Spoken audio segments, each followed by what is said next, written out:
Добре дојдовте назад. Ја имаме приликата да му посакаме добро утро секој утро на техничкиот министер за внатрешни работи Наќа Чулев. Добре дојдовте.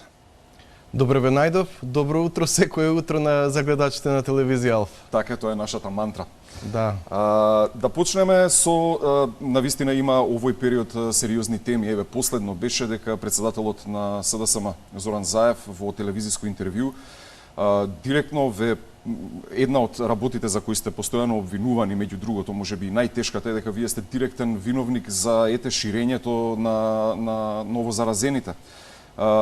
Тоа беше впечатливо во тоа негово излегување дека не беше ништо специфицирано, дали доколку вие, како што тој тврди, сте правеле многу грешки, било што ви било посочено? Да. Че ако мантрата на телевизија Алфа за утринската емисија е добро утро секое утро, значи мантрата за жал на лидерот на политичката партија Социјалдемократски сојуз е значи е крив за се.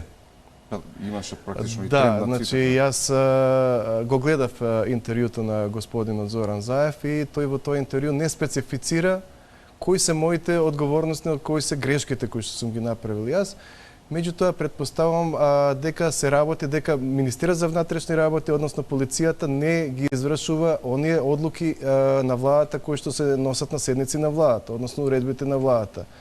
Јас тука сакам да го демантирам и да ги демантирам сите оние политичари кои што овие изјави пред се ги даваат заради политичка конотација. Пред се во пресрет на парламентарните избори, со оглед дека јас сум единствен представник останат на опозицијата во владата. И можам да ви кажам дека Министерството за внатрешни работи, без разлика што сум единствен представник на опозицијата, значи најажурно и најорганизирано ги извршува сите оние обврски кои што произлегуваат од уредбите на владата и од одлуките кои што ги носи владата, се со цел справување со заразата од корона. Така. Од првиот момент Министерството за внатрешни работи формираше координативно тело кое што функционира секој ден и во кое што членуваат целокупниот менаџерски состав на Министерството за внатрешни работи, вклучително и дополнителниот заменик министер, заменикот министер, директорот на Бирото за јавна безбедност, кој што меѓу другото, да ги информирам граѓаните, е тој кој што согласно законот ја организира и раководи со полицијата, значи не министерот, и тој го организира начинот на постапување на полицијата на терен. Меѓутоа, ние се усогласуваме, а истовремено мора да ви кажам дека и директорот на Бирото за јавна безбедност и дополнителниот заменик министер се членови на главниот координативен кризен штаб на владата, кој што фактички ги носи одлуките и на кои што се водат дискусии за мерките и одлуките на владата.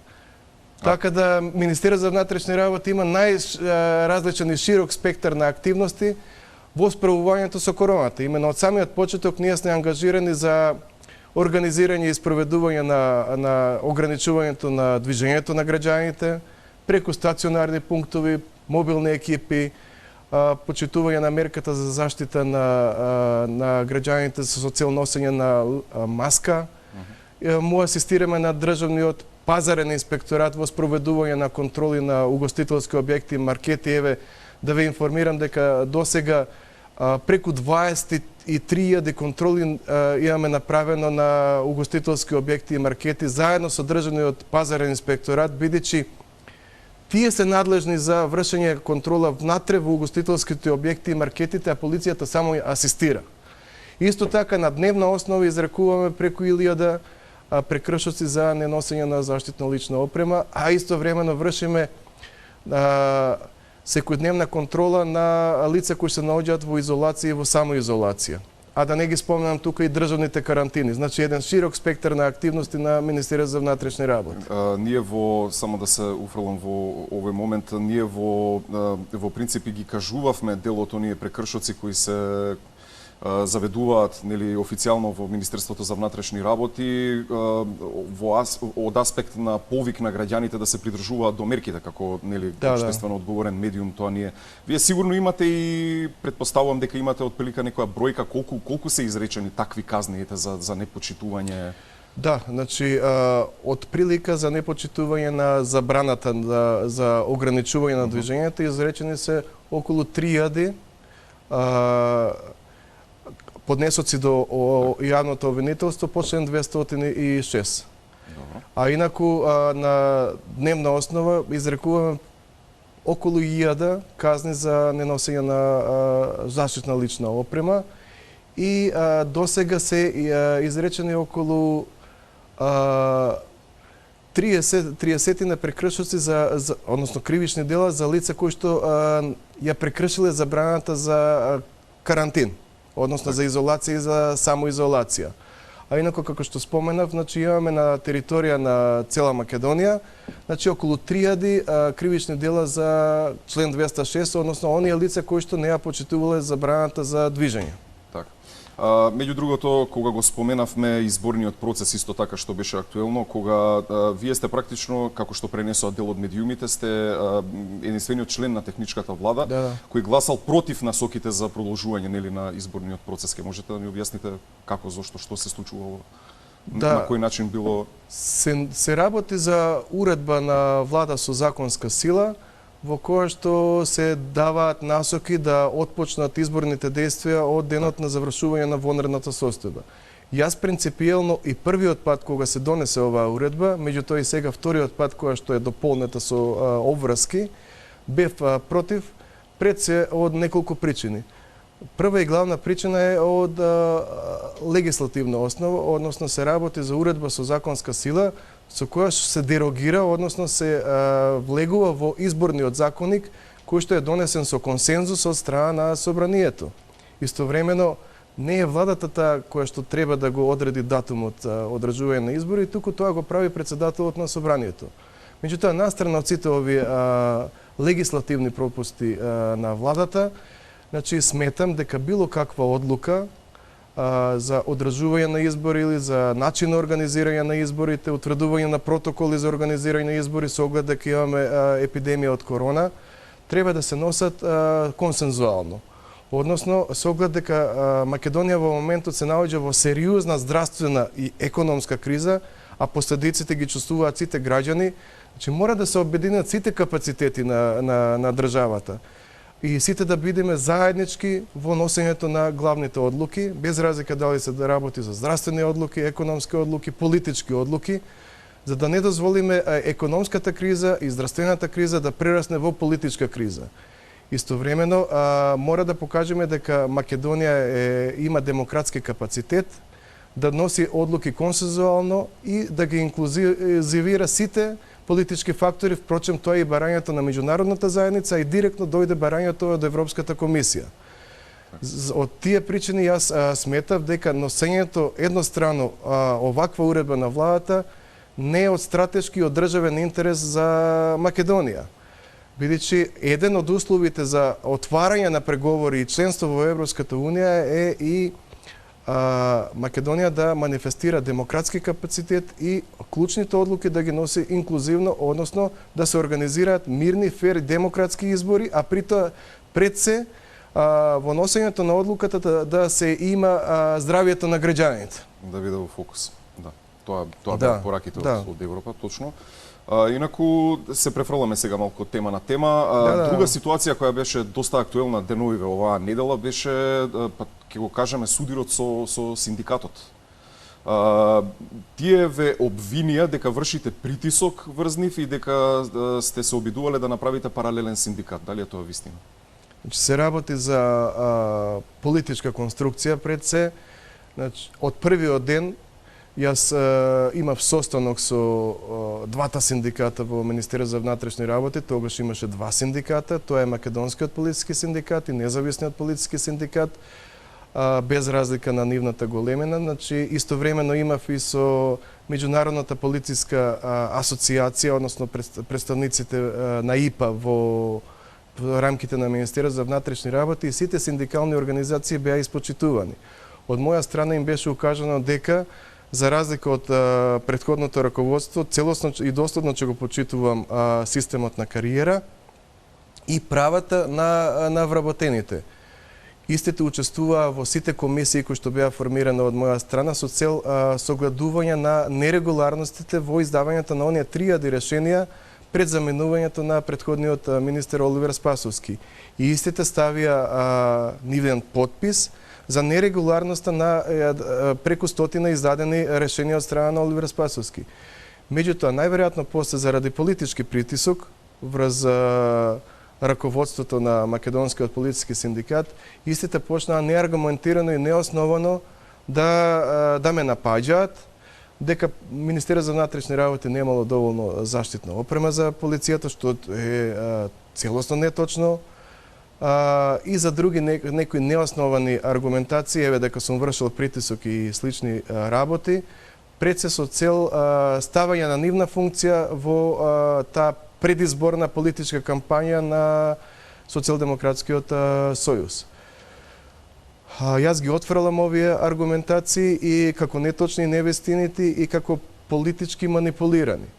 Во меѓувреме, во рамките на Министерството за внатрешни работи е формиран нов синдикат. Тој синдикат во крајна линија е одобрен од Министерството за труд и социјална политика, со која што исто така раководи во моментот дополнителниот заменик на министерот Санила Шкријај. Значи, тоа решение за формирање на синдикат не го издава министерот, туку го издава Министерството за труд и социјална работа. Јас само го верифицирам во Министерството за внатрешни работи. Правото на синдикално организирање е слободно и никој не смее да има монопол врз оние 13.000 вработени во Министерството за внатрешни работи. Така да јас поддржувам секоја синдикална организација во рамките на Министерството за внатрешни работи и морам како раководител на Министерството да имам подеднаков аршин према сите синдикални организации. Не смеам да фаворизирам една или друга. Така е. Инаку, токму кога сме на оваа тема во јавноста генерално според случувањата последниот период, преовладува мнение дека во Министерството за внатрешни работи практично функционираат две паралелни структури. Каков е вашиот коментар на ова? Видете, тешко е да се биде министер за внатрешни работи во техничка влада, поготово кога сте единствен представник на опозицијата во владата, без разлика на целокупното искуство кое што го имам во областа на безбедноста, заради тоа што целокупните напади, како во рамките на владата, така и од страна на најголемата позицијска партија, во конкретниот случај Социјалдемократскиот сојуз, се насочени кон мене. Значи, јас сум главен таргет на сите нивни неосновани, неаргументирани напади и граѓаните може да го видат тоа. Се работи за неосновани, неаргументирани, се со цел моја дискредитација. Во рамките на Министерството за внатрешни работи, покрај министерот за внатрешни работи има и дополнителен заменик на министер кој што е назначен од владата, односно од од собранието, а е од страна на Социјалдемократскиот сојуз кој што е фактички кандидат за пратеник, а истовремено и директор на Бирото за јавна безбедност, кој што е исто така на предлог на владата назначен. И, како што кажав на почетокот на овој разговор, значи, директорот на Бирото за јавна безбедност е тој согласно законот што ја организира работата на полициските службеници кои што раководи со нив. Впрочем, тој испрати во изминатиот период телеграма со кој што им наредува на полициските службеници дека само од него може да примаат наредби. Значи, многу е тешко да се раководи. Јас ја оставив суетата и сите оние други ингеренции кои што ми припаѓаат како министер на страна, ги минимизирав, се со цел ефикасност на Министерството за внатрешни работи, за граѓаните да не ја почувствуваат поделба во Министерството за внатрешни работи, која што за жал повеќе или помалку постои. И се трудам Министерството за внатрешни работи да минимално ги почувствува тие политички влијанија во рамките на своето организирање и делување. За таа цел формирав координативно тело, со кое што раководам и кое што на дневна основа ги организира активностите во рамките на постапувањето на полицијата во справувањето со заразата со корона. И се трудам на брифинзите со со дел од раководниот состав на Министерството за внатрешни работи да се сконцентрираме и да се фокусираме пред се на професионалното постапување на Министерството за внатрешни работи. Така, а веќе кога сме на оваа тема, каков е вашиот однос со дополнителната заменик министерка Славјанка Петровска? Значи, како што споменав, односот е топло-ладно. Значи, од моја страна се трудам да покажам конструктивност, се со цел заштита на здравјето на граѓаните и остварувањето на основната функција на Министерството за внатрешни работи. Меѓутоа, дел од моите одлуки не може да ги имплементирам заради тоа што, како што знаете, владата неколкукратно ми поношти некои мои одлуки, значи спротивно на законот за влада, и веќе за тоа имам позитивна одлука од Државната комисија за спречување на корупција и од Управниот суд, значи од судска инстанца, дека одлуките кои што ги донела владата, а со кои што се поништуваат решенијата на министерот за внатрешни работи, се незаконски. Меѓутоа, владата продолжува во таа насока, без разлика на решенијата на судот и на Државната комисија за спречување на корупцијата, и понатаму продолжува да ги поништува моите решенија и одлуки кои што ги носам. Така да тоа значи директно навлегување и обструирање на мојата работа како министер. Исто така што беше актуелно периодов, особено за карантинскиот викенд, беше, како што се кажува во јавноста, селективно казнување за непочитување на карантинот или мерките за безбедност. Бевме сведоци на таков еден пример во Чаир, каде припадници на Министерството за внатрешни работи, што се вели, стоја на пар метри од луѓе кои во карантински ден чекаат редици, нели, пред продавница. Да. Како што споменав Андреј, Министерството за внатрешни работи ги споменав широка лепеза на активности кои што има во справувањето. Меѓутоа, да не забораваме, основната функција на Министерството за внатрешни работи не е само борба, односно спроведување и имплементирање на мерките и активностите на владата во спречување на короната. Значи, ние мора да се бориме против сите форми и облици на криминал. Значи, заштита на јавниот ред и мир, спречување на илегалната миграција која што во изминатите неколку недели повторно има голем пораст. Така да, од тој аспект, припадниците на Министерството за внатрешни работи се целосно ангажирани, деноночно, под секакви атмосферски влијанија, и во текот на ноќта, и во текот на денот. Јас им изразувам благодарност и се восхитувам на нивната ангажираност. Сепак, грешки се можни и пропусти. Значи, ние се учиме од тие грешки и пропусти. Таму кај што сме утврдили дека се направени грешки или намерни пропусти од страна на полициските службеници, значи, Министерството за внатрешни работи презема соодветни активности преку одделот за внатрешна контрола и преземаме соодветни дисциплински постапки. Таму каде што сме утврдили дека не е доволно присуството на полициските службеници, го засилуваме тоа присуство, меѓутоа тоа се ограничувачки капацитети со кои што располага Министерството за внатрешни работи. Министерството за внатрешни работи не може да биде присутно во секое село или во секое населено место, во секоја уличка или во секој маркет. Едноставно, имаме ограничен број на полициски службеници. Бидејќи се ангажирани и преку ноќе, и преку ден, и во областа на илегалната трговија со наркотици, кражби, разбойништва, значи не е само справувањето со короната, а од друга страна имам поограничен број на полициски службеници. Исто така, полициските службеници се луѓе кои што и самите се разболуваат, имаат семејства, така да некогаш и остосуваат од работа. Уште повеќе ни се намалува бројноста, и јас би ги замолил граѓаните за поголемо разбирање на полициските службеници, бидејќи го даваме максимумот. Грешки се можни, луѓе сме, грешиме и, како што кажав, таму кај што има пропусти, ние се трудиме веднаш да ги коригираме. Во случајот на Чаир или во случајот на сите други каде што имаме групираме, да. Значи, ако во моментот сме извршиле пропуст, Потоа се врши идентификација на лицата со видео за записите и се постапува веднаш наредниот ден, се врши идентификација на лицата кои што имале одредени групирања или прекршување на забраната за движење и им се поднесуваат соодветни кривични пријави. Најголем дел од случаите се завршени веќе, а во конкретниот случај е покрената и дисциплинска постапка. Значи се санкционираат сепак оние каде ќе се направат пропусти. Да. Добро, и бидејќи веќе го споменавме како за крај, што правевте вие за 80-часовниот карантин? Интересно прашање, Андреј, до сега никој не ми го поставил ова. Па што правев? Еве да ви кажам, јас и за време на карантинот, еве да кажеме, забраната за ограничување за движење, иако имав дозвола за движење, јас во никој случај не се обидев, нити па ми текнало да ја злоупотребам.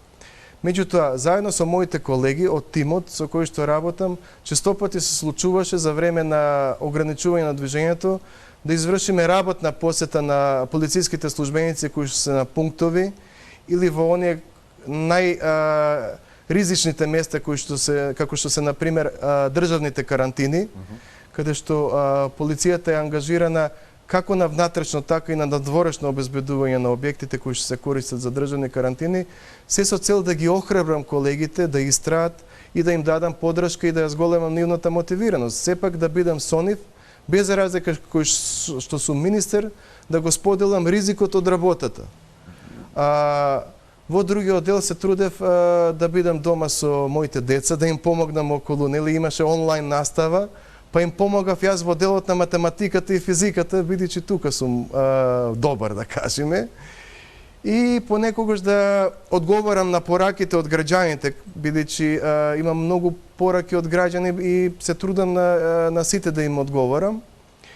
А некогаш во она малку слободно време што останува да се слушнам со некои мои стари пријатели или да гледам некој филм, најчесто романтична комедија, за да ме релаксира, иако сопругата сака некои хорор филмови.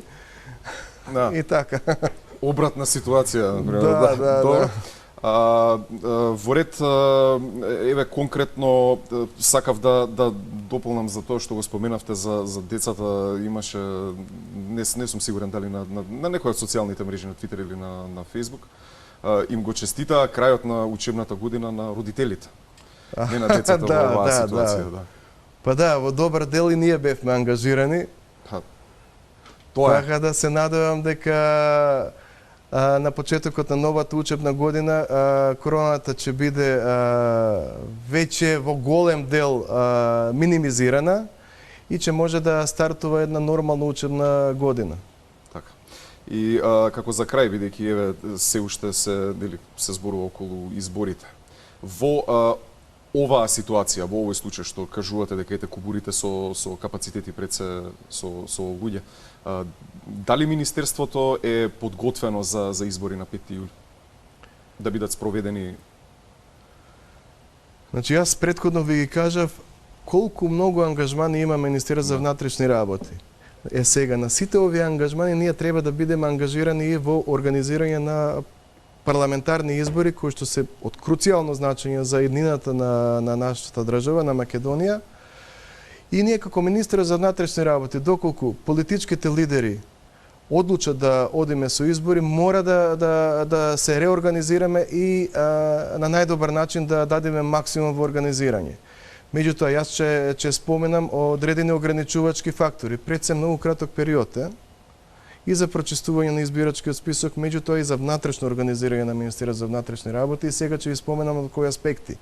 Значи, главен партнер во организирање на легални и демократски и фер избори на Министерството за внатрешни работи се меѓународните посматрачи, односно мисијата на ОДИХР и ОПСЕ. А целокупните обуки на полициските службеници во насока на организирање на изборите се реализираат во соработка со мисијата на ОПСЕ. Во услови кога имаме зараза од корона, мора владата, односно политичките лидери да се усогласат консензуално за протокол за одржување на избори во услови на зараза со корона. Сега, тој протокол мора да се имплементира од страна на Државната изборна комисија и од страна на Министерството за внатрешни работи како најповикани институции за организирање на мирни, фери демократски избори. Тоа значи дека ние на повеќе од 6 до 6.500 полициски службеници кои што ќе бидат ангажирани на денот на изборите, треба да им одржиме нови обуки, бидејќи се работи за нов протокол за организирање на избори. Истовремено треба да направиме нови прирачници и нова мобилна апликација. Јас би сакал софтверска апликација која што би ја имал секој полициски службеник, бидејќи се работи за нови протоколи и начин на организација кој што се разликува од претходното. Сигурно тука ќе имаме различен тајминг, значи продолжување на понатаму, ќе имаме нов начин на идентификација и од тука носење на гласачки материјал и сите други обврски кои што произлегуваат за Министерството за внатрешни работи, а кои што ние треба добра обука да им дадем на политички службеници за да се спречат сите оние изборни нерегуларности. Така да ќе биде многу тешко за Министерството за внатрешни работи. Меѓутоа пак повторувам, значи ќе дадеме наш максимум за да се реорганизираме и да го направиме тоа на најдобар начин за да имаме мирни, фер и европски организирани избори. Јас ги повикувам сепак политичките лидери тоа да го направат консензуално и со меѓусебен договор, пред се имајќи го во предвид високиот ризик од зараза со корона и она што е европски пат на нашата држава, значи сепак да покажеме висок степен на демократска култура и одлуките да ги носиме од интерес на граѓаните и заеднички. Ви благодарам што бевте дел од Добро утро секој утро. Ви благодарам и вам, Андреј, на поканата. Секако, тука сме за да ги слушнеме мислењата, да поставиме прашања, да поставиме разни прашања на секакви чинители, општествени чинители. Почнавме со техничкиот министер Наќе Чулев и продолжуваме со работката, продолжуваме и со програмата. Тука правиме една кратка пауза, веднаш потоа одиме со 15 минути без корона.